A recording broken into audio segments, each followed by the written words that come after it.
My grandfather's will said we were cut out. My father's scream said I was the embarrassment. I spent 10 years proving them both wrong. He stole our inheritance. He broke my father in court.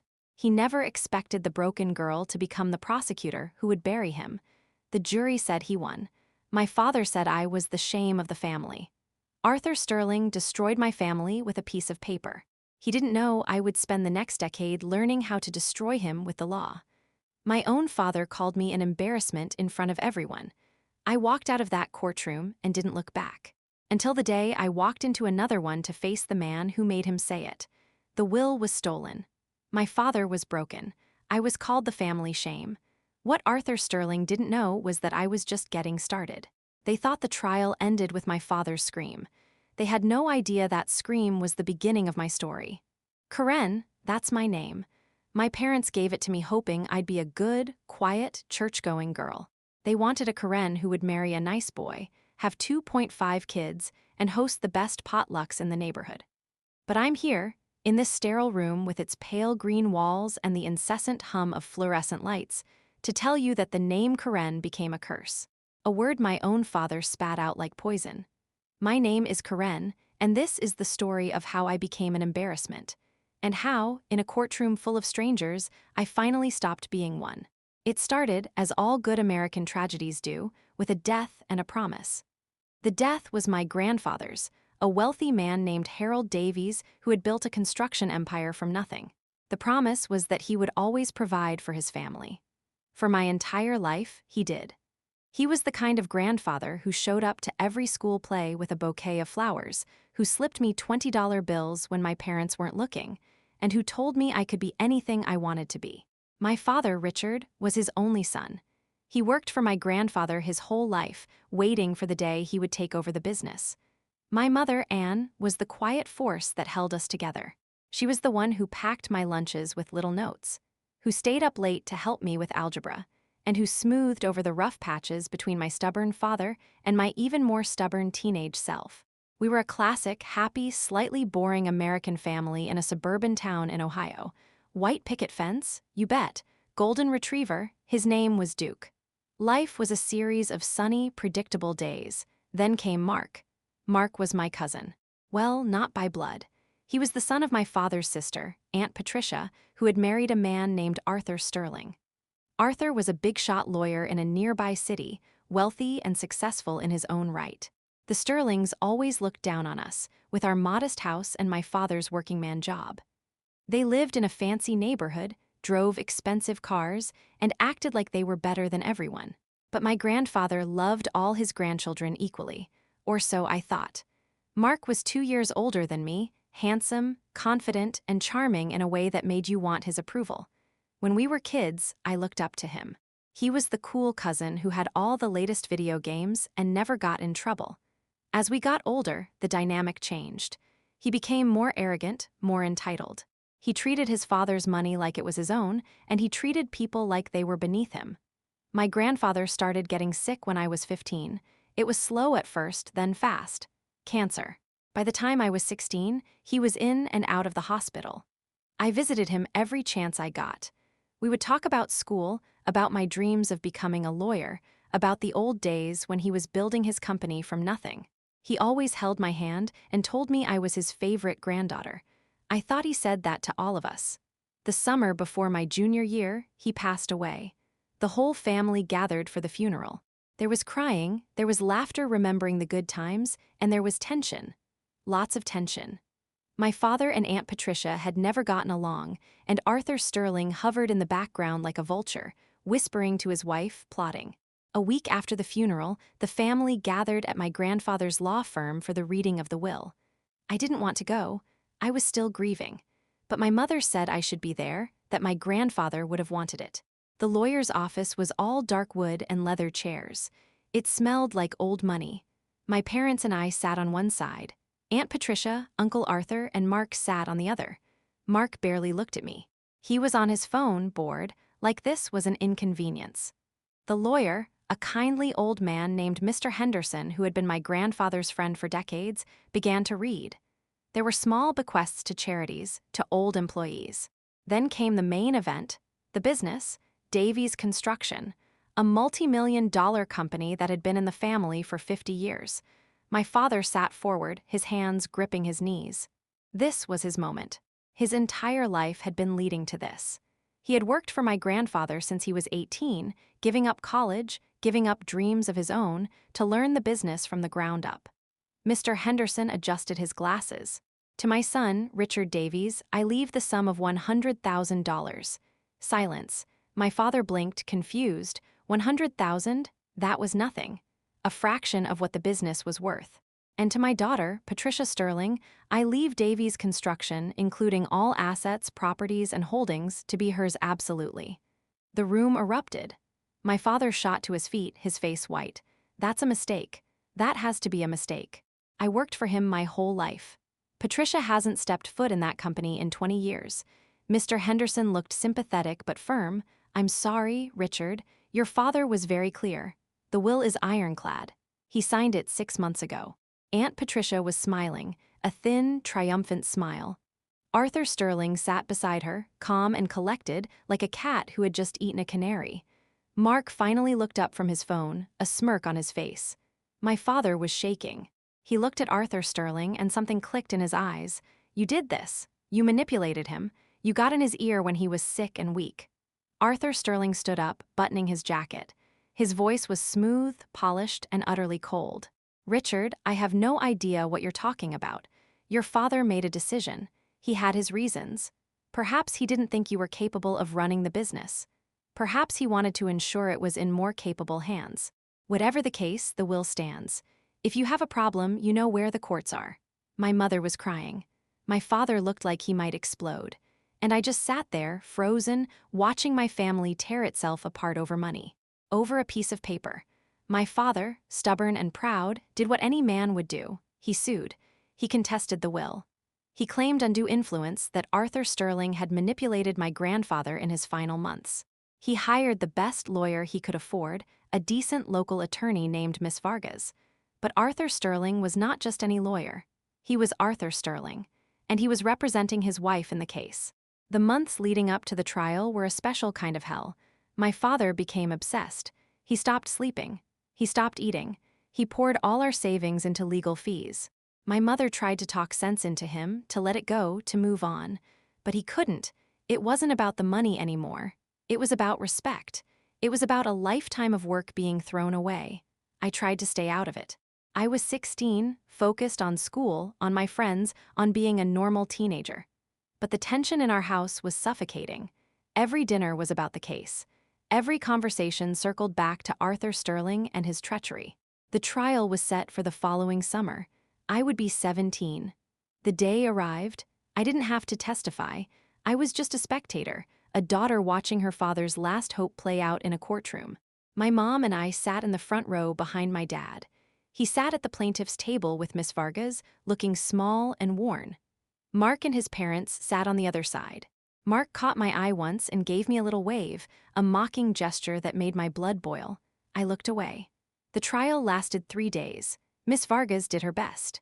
She called witnesses who testified that my grandfather had been confused in his final months, that he had complained about Arthur Sterling always visiting, always whispering in his ear. She presented evidence that the new will was drastically different from the old one, which had left everything to my father. But Arthur Sterling was a master.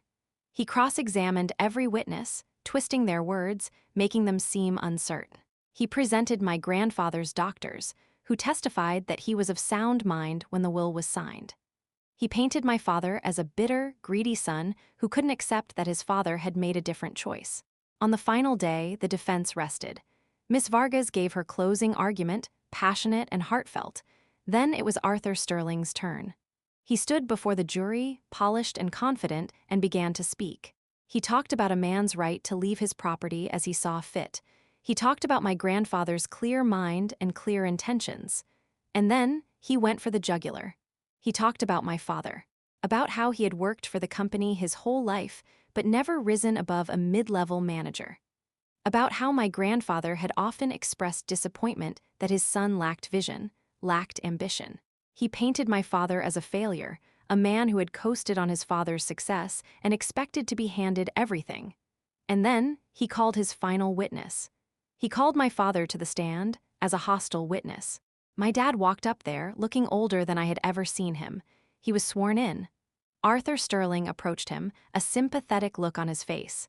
"Mr. Davies, this must be so hard for you. To lose your father, and then to feel like he abandoned you in his will. I can only imagine the pain." My dad just stared at him, his jaw tight. "You worked for your father for over 30 years, is that correct?" "Yes." "And in all that time, did you ever try to start your own business? To strike out on your own?" "No, I was loyal to my father. I thought one day it would be mine." "Loyalty is admirable, Mr. Davies, but your father, he was a businessman. He respected initiative. He respected drive. Did he ever express disappointment that you never showed any?" My dad hesitated. We had our disagreements." "Objection," Miss Vargas said. "Hearsay. Sustained. But the damage was done." Sterling moved on. He asked about my father's finances, about how he had borrowed money from my grandfather over the years, about how the business had always supported our family. He made my father look like a leech, a man who had taken and never given back. Then came the moment that changed everything. "Mr. Davies," Arthur Sterling said, his voice dripping with false sympathy, "you've dragged this family through a very public trial. You've accused my wife, a grieving daughter, of manipulating her dying father. You've spent your children's college fund on legal fees. And for what? For money you feel entitled to." My dad's hands were shaking on the witness stand. I just want what's fair." "Fair," Sterling smiled. "Fair would be accepting your father's final wishes. Fair would be honoring his memory instead of dragging it through the mud. But you can't do that, can you? Because you're not just grieving, are you? You're embarrassed." My dad's head snapped up. "What? You're embarrassed, Mr. Davies. Embarrassed that your father didn't trust you with his life's work. Embarrassed that your sister, who married a successful man, was chosen over you. Embarrassed that your entire life, your entire identity, was wrapped up in a company that was never really yours." My dad was shaking his head, his face reddening. "That's not true, isn't it?" Sterling pressed. "Look at your daughter, Mr. Davies. Look at Karen." My dad turned and looked at me. His eyes were wet, lost. "She's sitting there, watching her father fall apart in public. Watching her family become a spectacle. How do you think she feels? How do you think she feels knowing that her father's greed, her father's pride, has brought you all to this?" And then, my dad broke. All the pressure, all the grief, all the rage of the past year exploded out of him. He didn't answer a question. He just screamed, "She is an embarrassment. Look at her. Look at what's happened to us, to our family. Everything was fine, everything was normal, and now this. It's all over town. People are talking. My own daughter. She has to sit here and watch this because of me. She is an embarrassment." The courtroom went dead silent. I felt the words like physical blows. My own father. The man who taught me to ride a bike, who held me when I was scared, who told me I could be anything. He had just told the whole world, and most importantly, he had told me that I was an embarrassment. He wasn't screaming at Arthur Sterling. He was screaming about me, about my presence there, about the shame he felt. My mom gasped and started crying. The jury stared, their faces a mixture of shock and pity. Arthur Sterling had a tiny, almost invisible smile on his lips. He had done it. He had broken the father, and in doing so, he had shattered any remaining sympathy the jury might have had. The judge pounded his gavel, ordering my dad to be silent.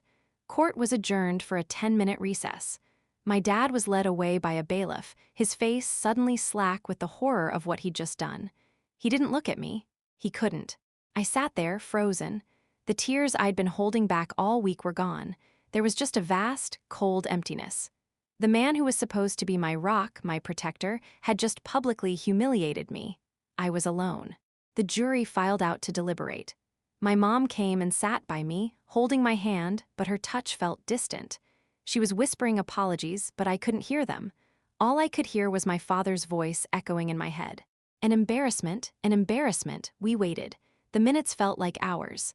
I stared at a crack in the wooden floor, tracing it with my eyes over and over. My whole life had cracked, just like that floor. After what felt like an eternity, but was probably only an hour, the jury filed back in. They had a verdict. My heart didn't even pound. It just felt dead in my chest. The judge asked the foreman to read the verdict. On the claim of undue influence in the matter of the estate of Harold Davies, we the jury find for the defendant. The will stands as written. A cheer went up from the Sterling side. Aunt Patricia started crying with relief. Mark clapped his father on the back. Arthur Sterling smoothed his tie, accepting congratulations from his associates. The gavel banged. The judge was saying something about order, but I didn't hear it. The will stands. My father had lost. Everything, the business, the money, his dignity. And in the process, he had lost me. I saw Mark turn and look at me. There was no pity in his eyes, just a cold, hard triumph. He mouthed something. I think it was, sorry, cuz. The courtroom was a blur of movement. Reporters were rushing for the doors. People were talking, laughing on one side, crying on the other. My mom was holding me, but I was a statue. Then I saw my dad. He was being led back in by the bailiff. His face was ashen, his eyes red. He looked at me from across the room. His lips moved, forming the word Karen. He started walking towards me, his hand reaching out. I flinched. I actually flinched away from my own father. The sight of him, the sound of his voice, it was like a physical pain. He stopped, his hand dropping to his side. The look on his face was the look of a man who had just realized he had set his whole world on fire and was now standing in the ashes. The crowd cleared out. It was just us, a few lawyers, and the court officials. My mom was trying to get me to stand up. Let's go home, baby. Let's just go home. Home, where my dad would be. Where his words would hang in every room, on every piece of furniture, on every happy memory. I couldn't go home. I stood up, my legs shaky. I looked at my mom, then at my dad, who was standing a few feet away, looking like a ghost. And then I looked past them, at Arthur Sterling, who was packing his briefcase, a satisfied smirk on his face. Mark was beside him, laughing with his mother. And something inside me, something that had been dying since the day my grandfather died, finally died completely. And from its ashes, something new was born. It wasn't forgiveness. It wasn't acceptance. It was a cold, hard, crystal-clear resolve. My dad's voice came back to me, but this time it didn't make me feel empty. It made me feel angry. A deep, quiet, powerful anger. An embarrassment. No, I was not an embarrassment. I was a casualty of a war I never asked to be part of. And just because a jury of 12 people believed the slick lawyer, just because my own father broke under the pressure, it didn't change the truth of what happened. My grandfather loved me, and Arthur Sterling had twisted that love into a weapon. I looked at Mark, laughing with his family. I looked at Arthur Sterling, the man who had just destroyed my father, and in doing so, had destroyed me. And I made a silent promise to myself. I would not be defined by this day. I would not be the girl who sat in a courtroom and watched her family shatter. I would not be the embarrassment. I walked out of the courtroom, past my father, without a word. I walked past the reporters, ignoring their shouted questions. I walked out of the courthouse and into the harsh summer sun. My mom followed me, crying. That was 10 years ago. My name is Karen. And I am here, in this sterile room with its pale green walls, because I am finally ready to tell the rest of the story. The part after the verdict. The part where I stopped being a victim and started being a survivor. The part where the courtroom became just a room and the real trial was just beginning. I didn't go home that day. I went to my grandma's house, my mom's mom, a tough old woman who lived on the other side of town. She took one look at me, didn't ask a single question, and just opened her arms.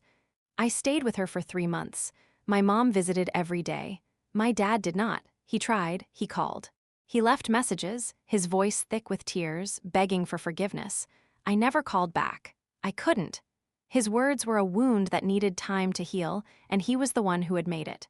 My grandma, God rest her soul, was a practical woman. After a week of me lying on her couch, staring at the ceiling, she came and sat down next to me. "All right, Karen," she said, her voice as rough as sandpaper. "You've had your wallow. Now what are you going to do?" "I don't know, Grandma," I whispered. "Well, lying here isn't going to fix it. That snake Sterling stole your grandfather's company. He broke your daddy in court. You gonna let that be the end of it? What else can I do? The trial is over." She snorted. "The trial is over. Justice ain't. Justice isn't something they give you in a courtroom, Karen. It's something you take for yourself, not with violence, not with revenge in the way your daddy wanted, but with your life. You take your life back, and you live it so well, so fully, that what they did to your family becomes just a footnote. A chapter, but not the whole book." Her words were the first spark. I got my GED. I couldn't go back to that high school, not with all the gossip. I got a job at a diner, saving every penny. I enrolled at the community college. I studied. I worked. I didn't have time for boys or for friends. I had a mission. I discovered I had a knack for the law, not the emotional, theatrical law I'd seen in that courtroom, but the real law, the one buried in books, the one about contracts and estates and fraud. I became obsessed with understanding how Arthur Sterling had won. I read every book on trust and estate law I could get my hands on. I learned about undue influence, about fiduciary duty, about the rules of evidence. I was no longer just a victim of the system. I was going to become a master of it. 4 years later, I graduated from community college and transferred to Ohio State University. I majored in political science and minored in business. I wanted to understand not just the law, but the money and power that drove people like Arthur Sterling. I graduated with honors. My mom was in the crowd, beaming. My grandma was there too, before she passed the next year. My dad was not there. I hadn't spoken to him in 4 years. After college, I got a job as a paralegal at a small, no-nonsense law firm in Columbus. I worked under a woman named Sarah Jenkins, a fierce litigator who specialized in estate disputes. She was everything I wanted to be: smart, fearless, and dedicated to the truth. She taught me the ropes. She taught me how to find the one detail everyone else missed.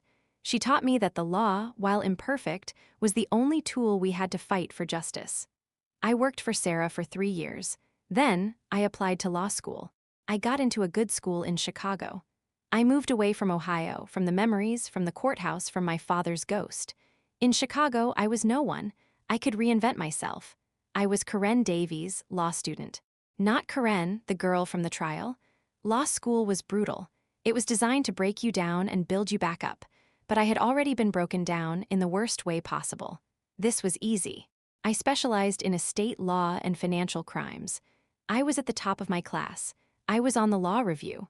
I was recruited by big firms, but I always remembered my promise.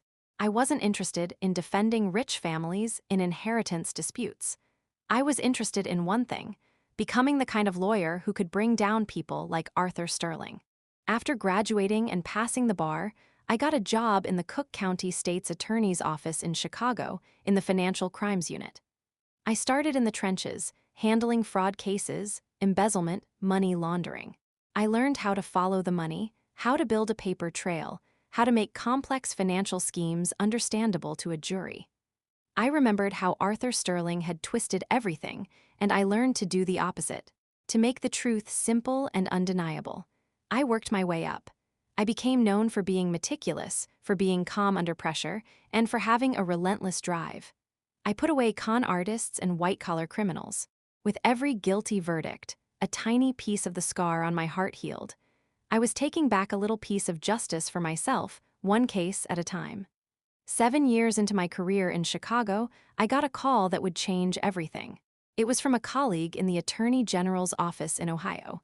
They had a big case coming up, a complex fraud investigation involving a prominent lawyer. They had heard about my work. They asked if I'd be interested in coming back, just for this one case. My first instinct was to say no. Ohio was the past. Ohio was pain. But the more I thought about it, the more I felt a pull. I wasn't the same scared 17-year-old girl anymore. I was Karen Davies, a 31-year-old prosecutor with a record of success. Maybe it was time to go back. Maybe it was time to face the ghosts. I took the job. It was a 6-month assignment. I moved back to Columbus into a small apartment. The city felt different, or maybe I did.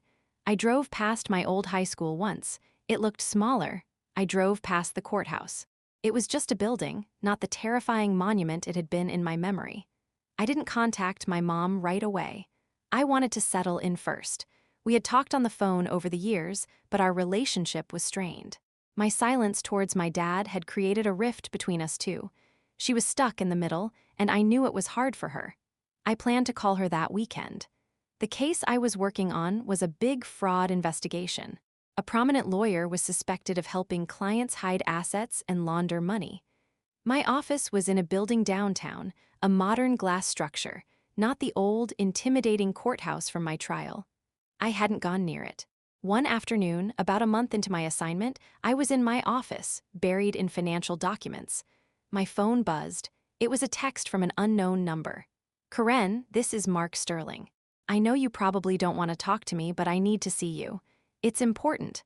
Please. I stared at the screen. My heart, the one I thought was so hard and protected, slammed against my ribs. Mark Sterling. Not Mark, my cousin, Mark Sterling. Arthur Sterling's son. The name hit me like a punch to the gut. For 10 years, I had pushed him into a box in the back of my mind. And now, here he was, texting me. How did he get my number? What could he possibly want? My first instinct was to block the number and forget it. But my curiosity and something else, something darker, wouldn't let me. I typed back one word. Why? His reply was almost immediate. It's about my father. Please, I'm not the same person I was. I need to talk to you. Can we meet somewhere public? Arthur Sterling. The man who had destroyed my father on the witness stand. The man who had made my father scream that I was an embarrassment. My hands were shaking. Every instinct told me to run, but I was a different person now. I was a prosecutor. I dealt with criminals and their families every day. I could handle Mark Sterling. I agreed to meet him the next day at a coffee shop near my office, a busy place full of students and professionals. I told myself it was safe. I would be in control. He was already there when I arrived. I almost didn't recognize him. The cocky, arrogant teenager was gone. In his place was a man in his late 20s, with a receding hairline, tired eyes, and a deep sadness etched into his face. He wore a simple, rumpled button-down shirt. He stood up when he saw me, his hands fidgeting with a coffee cup. Karen, he said, his voice quiet. Thank you for coming. I didn't sit down. I stood by the table, my arms crossed.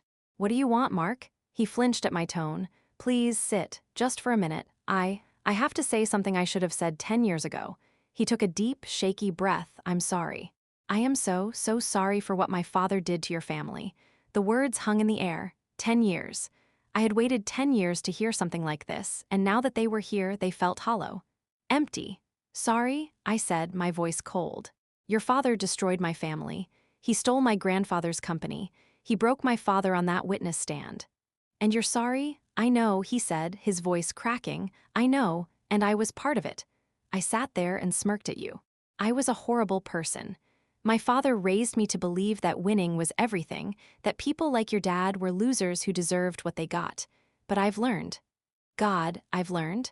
I finally sat down, across from him. I didn't want to, but my legs felt weak. My life since then, he said, staring at his coffee, has been a mess. I went to college, but I dropped out. I couldn't escape the shadow of my father. I've been in and out of therapy. I can't hold a job. I can't have a real relationship. Because every time I look in the mirror, I see what my family did to yours. I see your face in that courtroom. And you think your guilt makes it better for me? I asked, my voice sharp. No, he said quickly. No, I know it doesn't. I'm not asking for your forgiveness. I don't deserve it. I had to say it. It's been eating me alive. And there's something else. He looked up, and for the first time, I saw fear in his eyes. Real fear? It's my father, he whispered. Arthur, he's not just a slimy lawyer. He's been running a massive fraud for years. He's been helping wealthy clients hide assets, evade taxes, launder money. He's stolen from estates, manipulated wills, bribed officials. The inheritance from your grandfather, it wasn't just about the money. It was about building his empire. And he's about to do it again. My prosecutor instincts kicked in. What do you mean? Mark leaned forward, his voice so low I had to strain to hear him over the coffee shop noise. There's a new case. A big one. An elderly widow named Margaret Hayes. She's worth over $50 million. My father has been courting her for months, playing the kindly lawyer, gaining her trust. He's already drawn up a new will, leaving everything to a shell company he controls. He's going to steal everything from her children, just like he did from your father. My mind was racing. If this was true, Arthur Sterling wasn't just a greedy lawyer. He was a criminal mastermind. Why are you telling me this? I asked, my voice carefully neutral. Because I'm done, Mark said, his eyes pleading. I'm done with his lies. I'm done with the family name being built on stealing from innocent people. He ruined my life by teaching me that money and winning were everything. He ruined your family. I can't fix what he did. But maybe I can help you stop him from doing it again. He slid a thick manila envelope across the table. It's all in there. Copies of the new will, emails between him and his partners, bank records showing the shell companies. It's enough to start an investigation. I'm giving it to you. You're a prosecutor now, you'll know what to do with it. I looked at the envelope, then back at him. His face was open, vulnerable. It could be a trap. It could be a trick by Arthur Sterling to set me up. But the fear in Mark's eyes seemed genuine. And the prosecutor in me, the one who had spent her life hunting for the truth, couldn't ignore the chance to bring down the man who had destroyed her family. I took the envelope. I'll look at it. Mark let out a breath as if he'd been holding it for years. Thank you, that's all I ask. Karen, I really am sorry. I know it doesn't mean anything. But I am. He got up and walked out of the coffee shop, a broken man carrying the weight of a terrible family legacy. I sat there for a long time, holding the envelope, my mind a hurricane of emotions. Revenge. The word my grandma had used. Was this it? Was this the chance to take my justice? I took the evidence to my boss in the Attorney General's office. We brought in the FBI. What Mark had given us was the key. It opened a door to a massive investigation. For the next 18 months, I worked with federal agents. I was no longer just Karen, the girl from the inheritance trial. I was Karen Davies, the lead prosecutor on a task force. We built a case against Arthur Sterling. It was the most complex, painstaking work of my life. We traced money through offshore accounts, we flipped witnesses, we built a wall of evidence so high and so solid that there was no way over it. The day of Arthur Sterling's arrest was a day I will never forget. I watched on a secure feed as FBI agents surrounded his fancy law office and led him out in handcuffs. The look of utter shock and disbelief on his face was a photograph I will carry in my heart forever. The great Arthur Sterling, the man who had made a fool of my father, was now just another defendant in an orange jumpsuit. His trial was a sensation. This time, I was at the prosecution table. This time, I was the one in control. He had hired the best defense attorney money could buy, but it didn't matter. We had the evidence. We had his own son's testimony. Mark testified. It was the hardest thing he'd ever done. He had to admit his own complicity, his own failures, and then lay bare his father's crimes. He did it, though. He looked at his father in the courtroom, and with a voice that shook but didn't break, he told the jury everything. He was seeking his own kind of redemption, and then it was my turn. I gave the closing argument for the prosecution. I stood before the jury, but I wasn't seeing them. I was seeing another jury 10 years ago. I was seeing a broken man on a witness stand, a man who had just screamed that his own daughter was an embarrassment. I told them about the law, about the evidence, about the mountain of proof we had laid before them. But then I talked about something else. I talked about the power of a lawyer. I told them that a lawyer's job is to uphold justice, not to pervert it. I told them about a man who used his skills, his knowledge, his power not to find the truth, but to steal from the vulnerable. I told them about a 17-year-old girl who watched her father be destroyed on a witness stand, not for justice, but for greed. I told them how he had twisted a father's love into a weapon, making a good man scream words he would regret for a lifetime. I didn't mention her name was Karen. I didn't have to. I saw Arthur Sterling's face across the courtroom. The smugness was gone. For the first time, he looked afraid. He looked at me, and I could see the recognition in his eyes. He knew who I was, and he knew that this was the day of reckoning. The jury deliberated for 3 days. When they filed back in, the courtroom was packed. Reporters from all over the country were there. My mom was in the front row, and next to her, for the first time in 10 years, was my dad. He looked old. His hair was completely white, and his face was lined with regret. Our eyes met for a second. I didn't look away, but I didn't smile. I just looked at him, then turned back to face the judge. The foreman stood up. On the count of fraud, we the jury find the defendant guilty.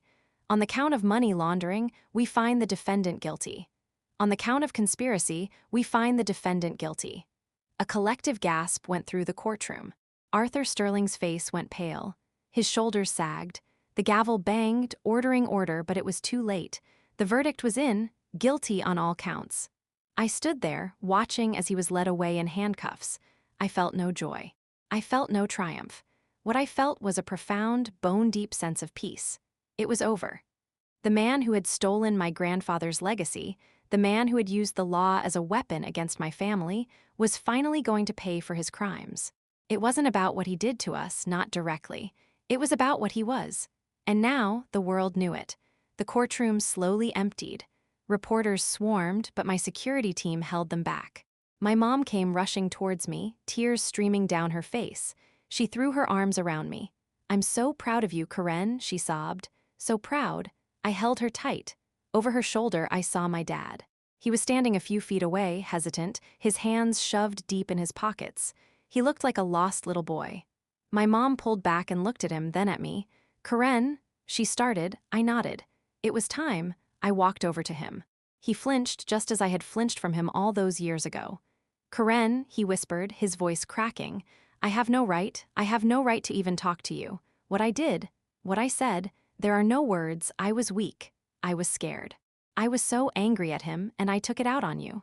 The one person I was supposed to protect. I failed you. I failed you in the worst way a father can fail." Tears were rolling down his weathered cheeks. I've thought about that day every single day for 10 years. Every single day. I've relived those words a million times. I don't expect you to forgive me. I don't deserve it. I needed you to know that I know what I did.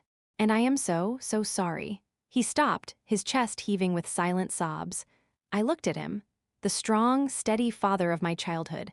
The man who coached my soccer team and cried at my recitals. He was broken. And in that moment, I realized that he had been a victim too. Not of Mark, but of Arthur Sterling. He had been manipulated, provoked, and broken in that courtroom just as surely as I had been. His scream wasn't really about me. It was about his own helplessness, his own failure to protect his family. It came out wrong, it came out cruel and devastating, but it came from a place of pain. I didn't say anything for a long moment. Then slowly, I reached out and took his hand. His hand, which had once held mine so safely, it was thin and trembling now. "I know, Dad," I said, my voice soft. "I know, it wasn't a full forgiveness. Not yet, maybe not ever. But it was a start, a tiny crack in the wall I had built. It was the first step on a long, long road back to each other. We stood there, the three of us, my mom, my dad, and me. A family, finally in the same place, breathing the same air, without the poison of that day between us. The case was won. Arthur Sterling was going to prison for a long time. Margaret Hayes' children would get their inheritance. Justice, in a way, had been served. But the real justice, the one that mattered most, wasn't in that courtroom. It was here in this moment. It was in my father's hand in mine. It was in my mother's smile through her tears. It was in the quiet, hard-won peace in my own heart. My name is Karen. For a long time, that name was a curse, a word that meant shame and embarrassment. But not anymore. Now, it's just my name. It's the name of a woman who watched her family shatter, but who got back up. It's the name of a woman who fought back, not with anger, but with her mind, her will, and her relentless pursuit of a truth that went far beyond one inheritance trial. The story didn't end in that first courtroom, with my father's scream echoing in my ears. That was just the beginning. The real story was the one I wrote myself in the years that followed. It was a story of pain, of study, of work, of becoming. And in the end, it wasn't about revenge on the man who stole from us. It was about a different kind of justice. It was about taking the word embarrassment and turning it into something else entirely. It was about proving, to myself and to the world, that I was so much more than the worst thing that ever happened to my family. And as I walked out of that courthouse, my parents on either side of me, into the clean, cold Ohio air, I felt lighter than I had in 10 years. The past was still there, a scar, not a wound. And for the first time, I was ready to face the future, not as a victim, not as a prosecutor seeking a conviction, but simply as Karen. Just Karen. And that was more than enough.